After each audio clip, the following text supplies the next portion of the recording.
So take me on your first fire. My first fire. Well, I've been at like car fires, rubbish fires. We had water leaks, so many water leaks because it was such an old neighborhood. You know, when we go to a water leak, we got to find out where it's leaking. Sometimes we got to break into the apartment. Gas leaks. We did everything, all the utilities up there. So I'm doing it for about 3 weeks. And I'm still wondering, oh my God, what's going to happen with a job? What's it going to be like? I still have no idea. You know, I'm a can man. The probie gets the can. Okay, and the can means what? I got a fire extinguisher with a strap on my back, and I got a hook. And I'm going to be the guy that if I can put out whatever fire I can with the can. Oh. Is it actually helpful? Is the can helpful? It'll put out, if a good can man could maybe put out a room of fire. Okay. Yeah, you get your finger over that thing, you spread it around. You know. So it's real? It's real, yeah. Okay, got it. Do you remember the day that you get your first fire? Yeah, it was like 3 weeks in. And I'm doing my first 12-by watch. So you have a house watch, you know, and you got somebody's got to man it. It's got a computer in there that comes on and tells you what your alarms are, and you acknowledge them, you hit all the lights, you send the companies out. So I got to do my first 12-by. So I never done a watch alone yet. So the 12-by was like, you know, it was a little scary at first. And that's 12 hours? No, 12 to 3. You do 3-hour watch. Okay. So 12 o'clock came. I went in, I took the book over. It's midnight, and I'm sitting there, and it's like 1 o'clock in the morning, and all of a sudden, like 1:30, I start falling asleep. Oh, and I'm like, sleeping. Look, I've had a job before. I know how it is. I'm sacked out. And all of a sudden, the alarm goes off. The computer goes, it starts ticking out this alarm. I'm like, oh, my God, I was so scared. I got up, I hit the house watch light. I'm looking at the ticket. It says engine 8-4, ladder 3-4, first due, fire on an 8th floor. So now I got to hit all the bunk room lights. I got to hit the intercom, say everybody goes. I got to hit the 3 bells. And then I got to acknowledge on the computer, both companies, 10-4. And then I got to take the tickets and put them on the truck side and the engine side. And then I put my gear on, and out the door we go. Let's go, Tony. Yeah. I'm amped up. Oh, man. So now we get there. It's 3:30, 3:45 in the morning, and it's like a projects building, about 11 stories. It was a pretty decent building. It was on Amsterdam Avenue. And so we're the forcible entry team. Me, my lieutenant, who was this salty guy from the Bronx, Spinelli. He was like he was the war days, you know, back in the 60s and the 70s. How salty? Salty means, you know, like, yeah. Oh, yeah. Yes, he was salty. Yeah, gout. Burly mustache, unruly hair. Gout in his smile, huh? It's all bent and burnt, you know. Yeah, dude, definitely. Great guy, though. Yeah, it's like he was raised in an ashtray. Oh, yeah. Oh, this guy, yeah. So the forcible entry team's a can man, an irons man. He's got an axe and a Halligan, and the boss. And we're the 3 guys. So now we go into the lobby door, and we hit all the buzzers. 3:30 in the morning. And there's people in there sleeping. Yeah, no, they're in there. So all of a sudden they start, who is it? Who is it? And you're like, fire department, open the door, fire department. So they buzz you in. Now they go in the lobby, nothing's showing, nobody's bailing out, you know. So I'm like, I don't know, so this might not be it. Take an elevator to the 7th floor because the fire was on the 8th floor. So we get to the 7th floor, and you never take the elevator to the fire floor for obvious reasons. So we take it, and we take the stairs to the 8th floor. And we get in this hallway, and now it's like a big projects hallway. I don't know if you ever seen one of them, but they're painted green, and they got like fluorescent lights, and it's long.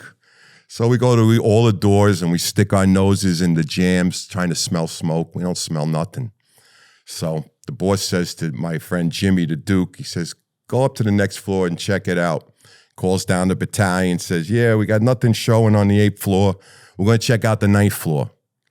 So with that, now we go into the hallway, and my friend is on the top of the stairs, and he says, Lou, I think we got something.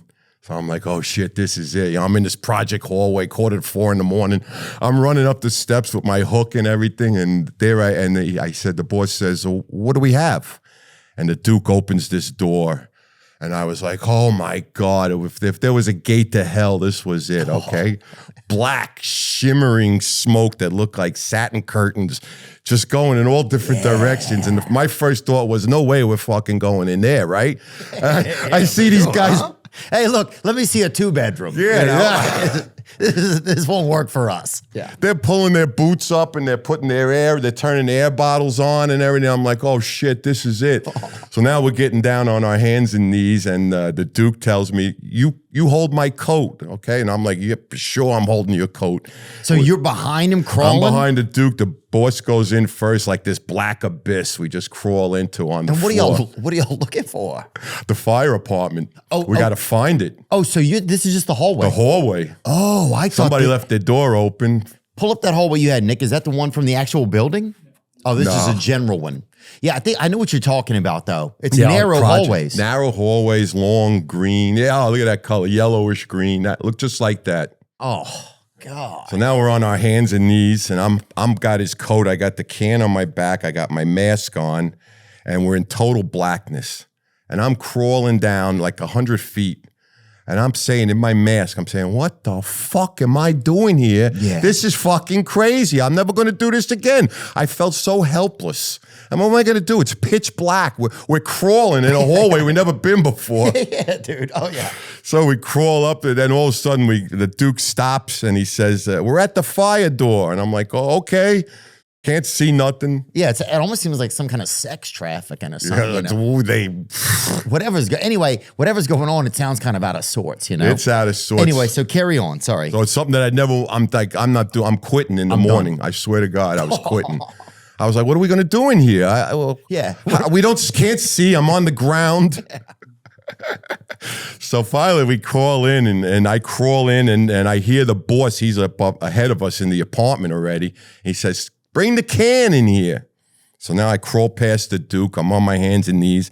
And about 10 feet up, I see the boss on his knees with a glow of the fire. He goes, you see the fire? It's to the left. And I look, and there's a room on fire.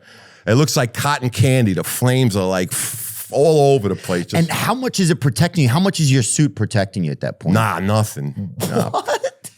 Nah, Dude, didn't take it off, bro. Yeah, no, they're just coats, to keep you warm, basically. They got your leather helmet on. Keep you warm. But and at that point, does it kind of take on do you start to feel a little bit more empowered kind of or something? No, I felt scared shit. I just wanted to get out of there and get this fire over with. So now I see him, and he says, do you see the fire? And I look to the left, and I said, yeah, I see the fire. I'm in this mask, And he says, hit it with the can. I got the can, and I'm on my knees, and I go to hit it, and nothing comes out. Oh. I hit it again, nothing comes out. I didn't have air in the can. It's like a total fuck up for a You probie. should have put it in there? That's my fuck up. Oh, my first job. So I said to the boss, I got no air in the can. Oh, I've used that excuse a lot of times. A lot of times over the years, buddy. I'll tell you that. And I want to apologize to a lot of those women out there. But yeah, that was my excuse. I got no air in the can. That's a good analogy. Yeah, I got a ladder issue. But go on. Fully extended. Fuck, you must have been embarrassed, huh? I wasn't embarrassed, but yeah, I felt like, oh man, I'm going to catch some shit for this. Did you embarrassed everything. Did you just make a sound like you had air? Nah. I didn't make no sounds. I could believe it because, you always check the can. You got to pressurize it, put a little water. So he says, all right, back out to the doorway. So now the fire's coming out over our heads in the hallway. And I get to the door we came in crawling, and the elevator was right across from the fire apartment, and the door opens, and there's 84 engine without a mask on or anything. They took the elevator to the fire floor, and they got stuck, and they're going down on their knees, and they're trying to put their masks on, and I'm yelling in my mask. I'm like, get the fucking line in here and put the fucking fire. I'm screaming. I'm like out of my mind now. So finally, they get in the line. Now it's black again, and the line is the hose. The hose, okay. And it's all asses and elbows now in this hallway. That's what we call organized confusion. And everybody, so they're bringing the line past me. I see him get up to the room, and the boss says, "There's the fire to the left." I hear the line crack. Get the water comes up. He cracks it, and now he hits it. And he starts pushing the fire in. And I squeeze past them because I got to search the apartment. That's my job. So, and you're searching to see if there's anybody in there? Bodies, yeah. Wow. So now I'm searching along the wall and still can't see. And I'd get to a window and I'd smash it out with my hook. and I would stick my head out the window because this is the first time I could see again since we left that stairwell. You know, Oh, yeah, we've you been got to in the get some black. fresh air. Fresh air and some view of something. Yeah. So then I go around, and then all of a sudden they knocked it down fast, and I run into the Duke, the Irons man. He's like, "Yo, Proby, you broke your cherry, man. Congratulations!" And I was like, "Wow!" I took my mask off. It was kind of like still gray smoke and steamy, but it was better than the mask, you know, because that was so confined. So I said, "Yeah, Jimmy," I said, "my first fire, but this might be my last fire." I said, "I don't know if I'm doing this again." And there we were. We overhauled the apartment, and we threw the mattress out the window. We took everything out, threw the street down into the street. And who's down there catching that? Or you just hitting whoever? That's free. Back then, like nobody. Who gives a shit? Yeah. Just hopefully nobody's down there. Yeah, you dude. yell out, "Look out!" And then you throw the burning mattress out the window. Dude. Oh shit! I'll throw my ex-wife out that bitch. You know, let's take that out. Let's take that out.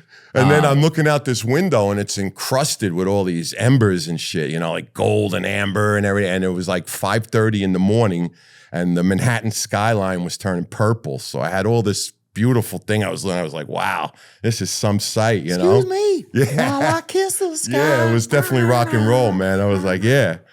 So now I had to get back, and I put the air in the can when I got back, changed all the masks and everything. Now I had to go up and see the boss, you know, and take my medicine.